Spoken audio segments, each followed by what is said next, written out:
guys, in the reading section, what we're going to do is we're going to develop a more refined understanding of Wolf's defense of the fitting fulfillment view, which means we do what we usually do. We draw from our prior knowledge gained from the relevant summary. And of course, you can probably predict the next two success criteria. We need to develop a nuanced understanding of the defense of the fitting fulfillment view, and we're going to explore the implications of adopting the fitting fulfillment view. Okay, so can you draw me a picture of an activity? Let's do an experiment.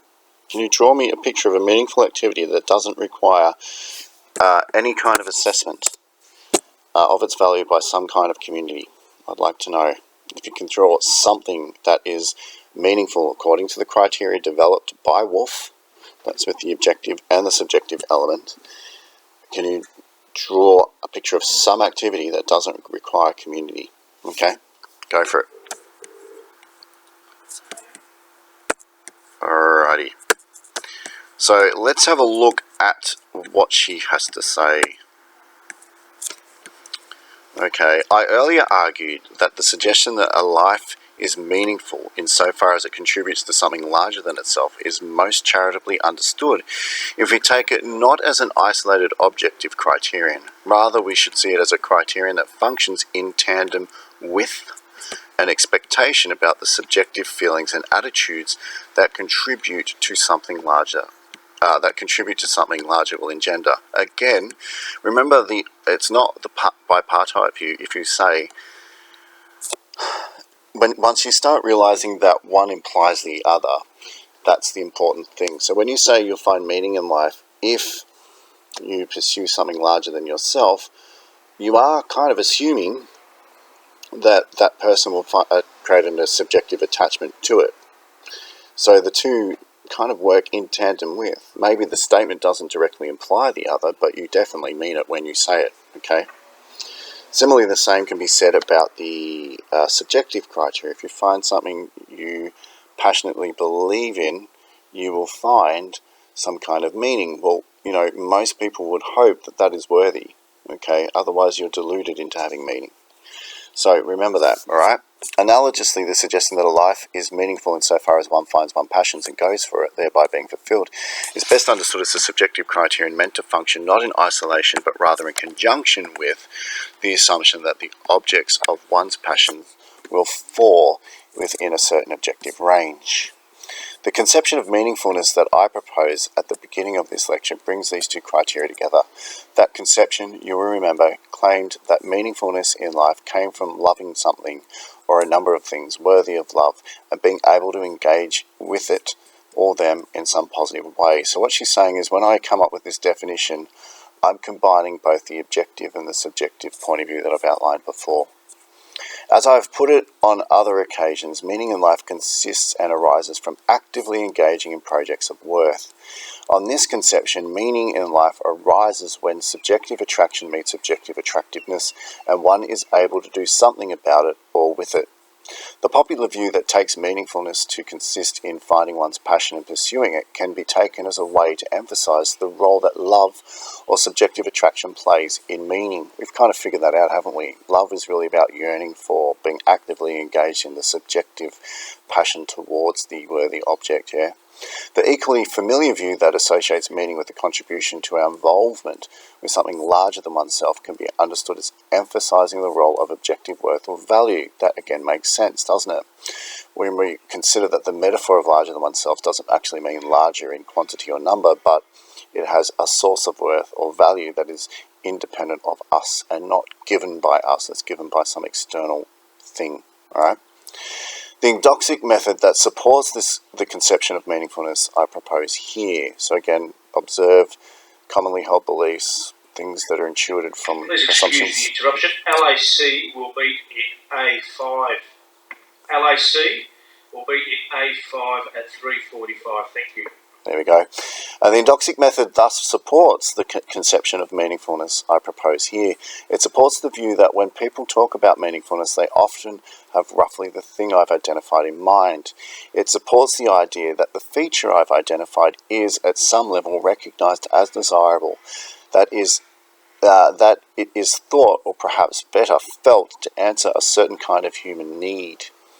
So we pointed that out too. Again, you know, why would one engage in pursuing things that give you feelings of fulfillment if they didn't have value, especially when pursuing a passion, that subjective need could cause negative feelings, right? There's got to be a value behind it, and we've got to have a need for that value. The question remains, however, why such a feature should be thought of or felt or desirable. What, if anything, is so distinctively good about loving objects worthy of love and being able actively to engage with them in a positive way? An advantage of my conception of meaning, in addition to its being supported by the Eudoxic method, is that it identifies a feature that yields an intelligible and plausible answer to this question. In other words, I can answer the question of what does it mean? We've already noted that being able to be actively engaged with things that one loves, being able, in other words, to indulge one's passions, affords a particular rewarding type of subjective experience. It is, if you will, high-quality pleasure. So she actually believes not in getting pleasure in the conventional sense, but a kind of contentedness pleasure, a higher quality of pleasure. All right. Like the fulfillment view, the fitting fulfillment view, for lack of a better name, identifies features that gives this recognizable benefit to the person whose life possesses it. So in other words, if I am able to live my life according to the fitting fulfillment view, I will receive high quality pleasure. All right, take a note.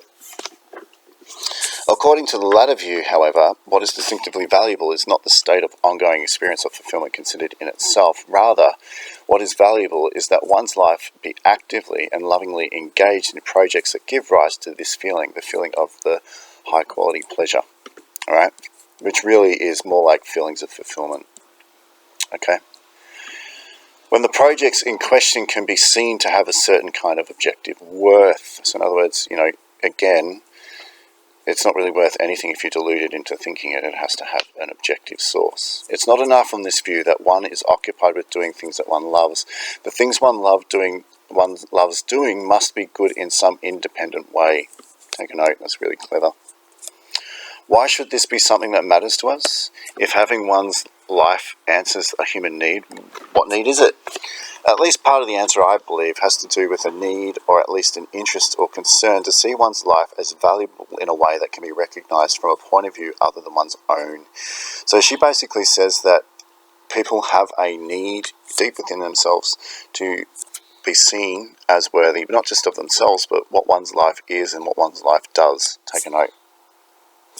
We can better understand this need and perhaps quell the doubts of those who are skeptical of its existence if we see its connection to other features of human psychology with which we are familiar from other contexts. She's saying, I've got psychology to support my assumption about this need. One such feature that has long been of interest to philosophers, has especially emphasized by Thomas Nagel. Hey, we studied Thomas Nagel, remember?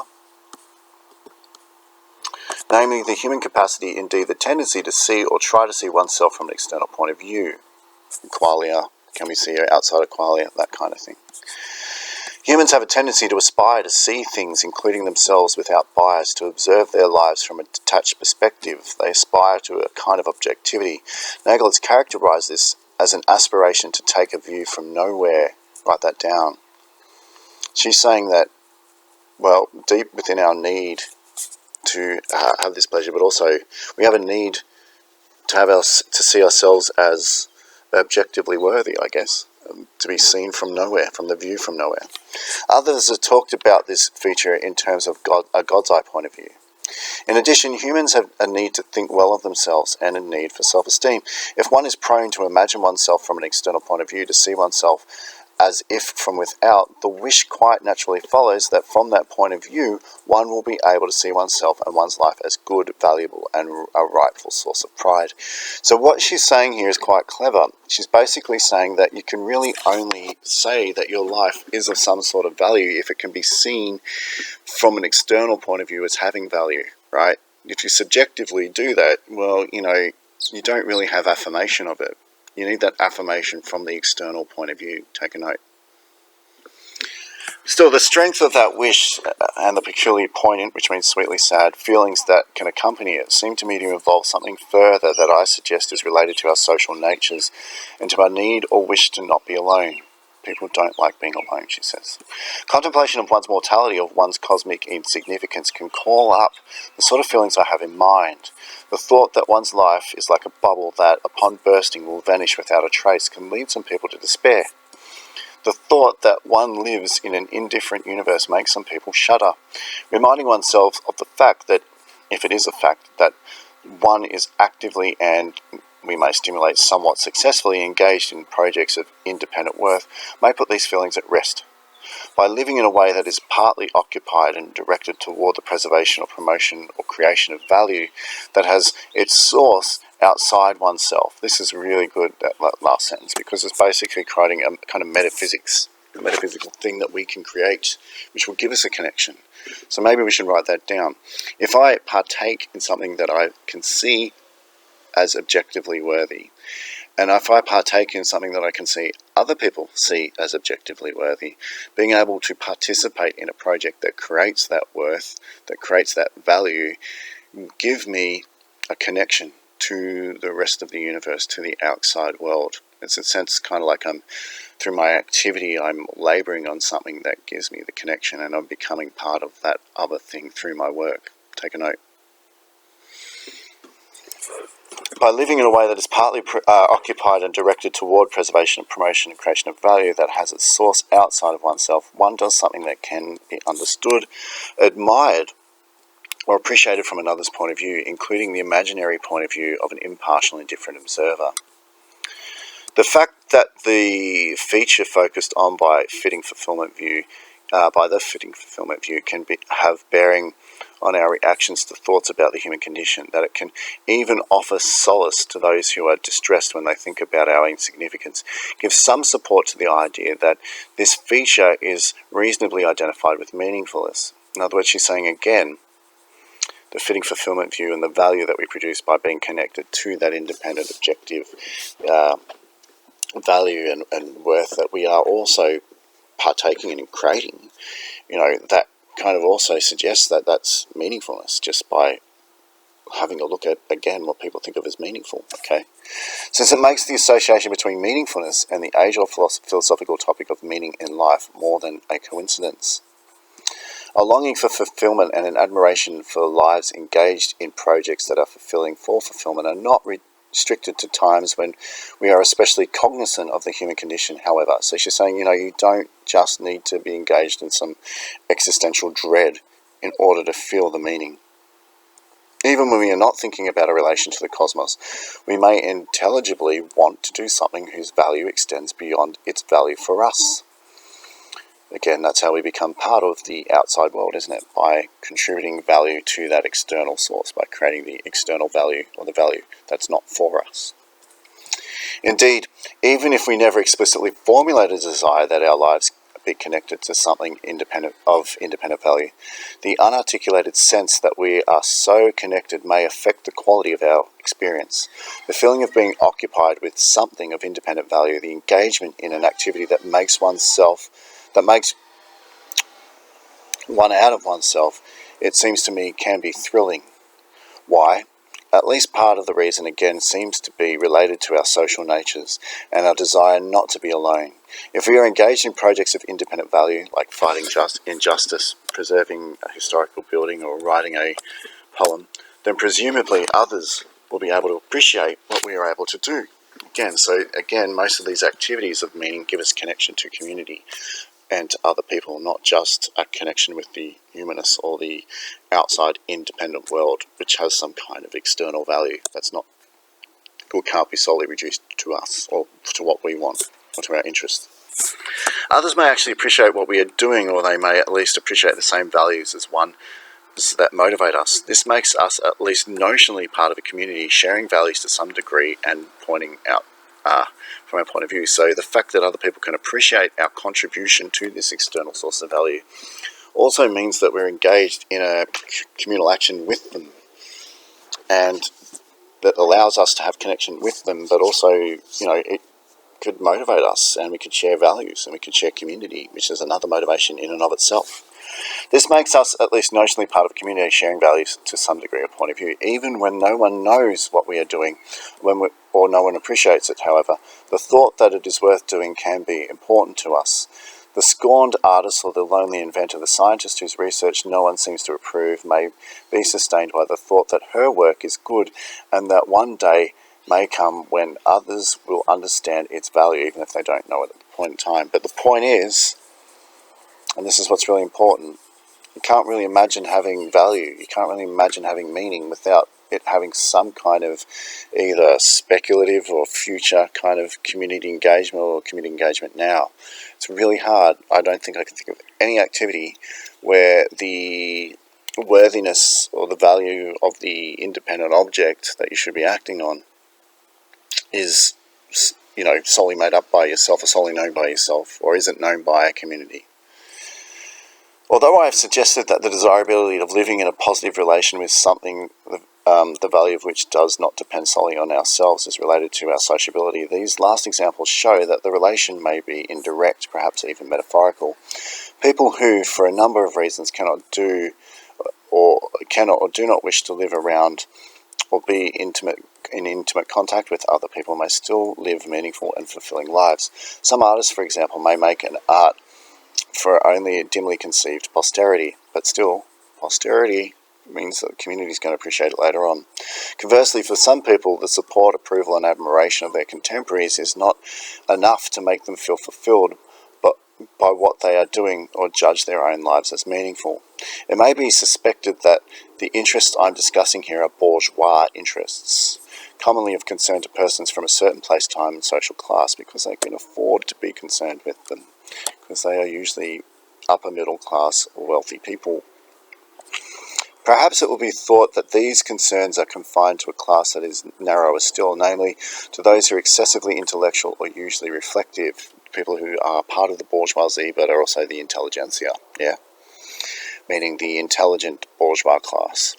If one has to struggle to get enough to eat for oneself and one's family, to get shelter from the cold, to fight a painful disease, concern over whether one is engaged in projects of independent worth may seem a luxury. The fact that an interest in a meaningful life may not surface until one's more basic needs are met is no reason to dismiss the importance, of course, because you're saying you do need to meet these needs first, of course you do, but to live the best life possible, you need meaning as well. Nor does it seem to me that the fact that a person does not consciously articulate an interest in ensuring that some of the projects or things with which his life is bound up can be judged to have independent worth is enough to warrant the view that whether they have such worth is irrelevant to him. In other words, you're saying you might not be a member of the intelligentsia, you might not be able to articulate or understand this, but at least at some level, that's the metaphysics of it. That's just the reality of it. You engage in a project out of reasons for love, because you believe it has some kind of objective worth. Alright? Take note. Bernard Williams once wrote, with respect to the question of life being desirable, that it gets by far its best answer in never being asked at all, because maybe there is a kind of a way of understanding it that transcends words.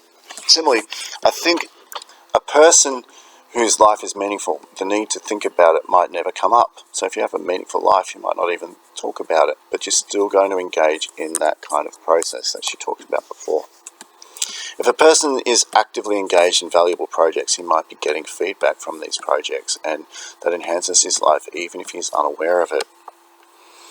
Our interest in being able to see our lives as worthwhile from some point of view external to ourselves, and interest in being able to see ourselves as part of at least a notional community that can understand us and that to some degree shares our point of view, then seem to be a persuasive, if not universal, feeling.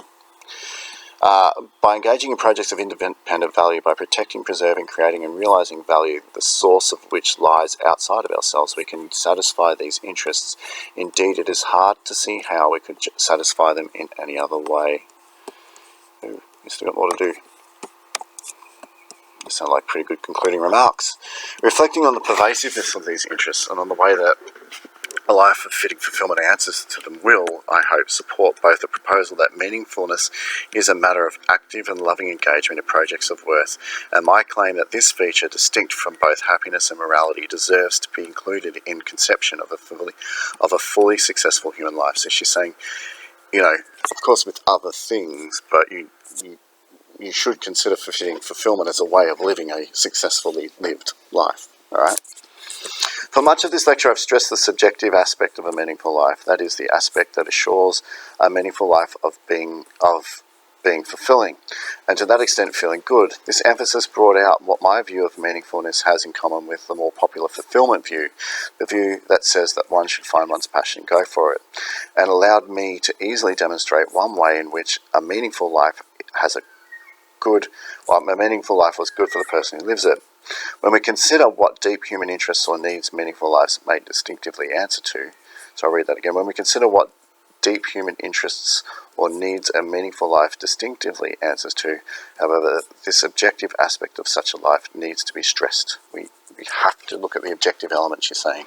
Our interest in living a meaningful life is not an interest in a life feeling a certain way, but rather an interest that it be a certain way. That needs to be taken down, because that's one of the nuances, okay? You can't just feel a certain way. It has to be a certain way. It has to be a life lived feeling a certain way based on interaction with an externally worthy object, which makes it, therefore, not just a feeling, but an ontological reality, because the ontological reality is that the feelings are based on something external but yet real, externally but really worthy. Take a note. Specifically, that it be one that can be appropriately appreciated, admired, and valued by others. So she said that's really important. You need to live a way that can happen. That it be a life that contributes to or realizes or connects in some positive way with independent value outside of yourself. And that's the reason why it's more of an ontological, metaphysical explanation for living your life, because that is a real external phenomenon, not just something subjectively imagined, okay? We do not satisfy these interests simply by thinking or feeling that they are satisfied any more than we can satisfy our interest in being alone by thinking or feeling that we are not alone. Yep, perfect. Can't just make the reality up. To have a life that not only seems meaningful but is meaningful, it's not what seems meaningful but is meaningful. The objective aspect is important, just as important as the subjective. Take a note. To have a life that doesn't seem meaningful, it is meaningful. You need to write that down. But more importantly, though, she actually says it is important that it seems meaningful. The subjective element is important as well. Okay. So she says to have a life that not only seems meaningful but is meaningful, the objective component is important. And again, that word is points to the ontological reality of it. It can't just be a subjectively imagined thing. It has to be it in reality, okay? Many questions about the conception of meaningfulness and its importance remain. However, in particular, I have not yet addressed or even much acknowledged the resistance many readers are no doubt feeling towards my reference to objective value, because most people are kind of postmodernists and don't believe the objective exists, especially bourgeois intelligentsia, or the corresponding view that some activities or projects are more fitting than others to be objects of one's life and central passions. I shall begin the next lecture by responding to these concerns. Let me warn you in advance, though, that I shall not be offering a theory of objective value. I'm not going to tell you what objective is, much less a foolproof procedure for determining which things have it. In light of this, one might reasonably wonder why I bother to bring up the subject at all. The remainder of the second lecture will be aimed at answering that question. Why did I bring it up? By the end of the second lecture, then, I shall have tried to convince you not only of what meaning is, but also of why it does matter. Alright, that's the end. A lot of that would have made a lot of sense if you had have done all the prior readings. It just would have all clicked together. It would have been a great way of consolidating what you already knew, and maybe adding a little bit more to it. Okay, so did we draw on our prior knowledge gained from reading the summary? Absolutely we did. Do we develop a more nuanced understanding of the fulfillment view? Yeah, in some respects, I think there are a few extra ideas we added, but I think where we really added extra ideas that we hadn't considered in the summary was when we considered the implications of living a fulfilling life. Like, the idea is that the connection, the way that we can overcome the feelings of despair we might feel when we realize our immortality, or when we realize our insignificance compared to the huge, like, enormity of the universe or the numinous or whatever you want to call it. When we kind of realize how insignificant we are, we can connect to it by actually being part of a project that creates the external independent value. To me, that was a really important kind of insight that we got from her. And also, too, I think that that no matter when you engage in the project of creating value, external value, you are also partaking in some kind of act that may in the future or the now be a communal act. You are hoping to be judged from the impartial point of view, or from what Nagel calls from the point of view of nowhere, which will one day affirm that value. There's some pretty important concepts. So I hope you got a lot out of it, and we are, after this video, going to talk a bit more about making comparisons between the different philosophers. Cheers.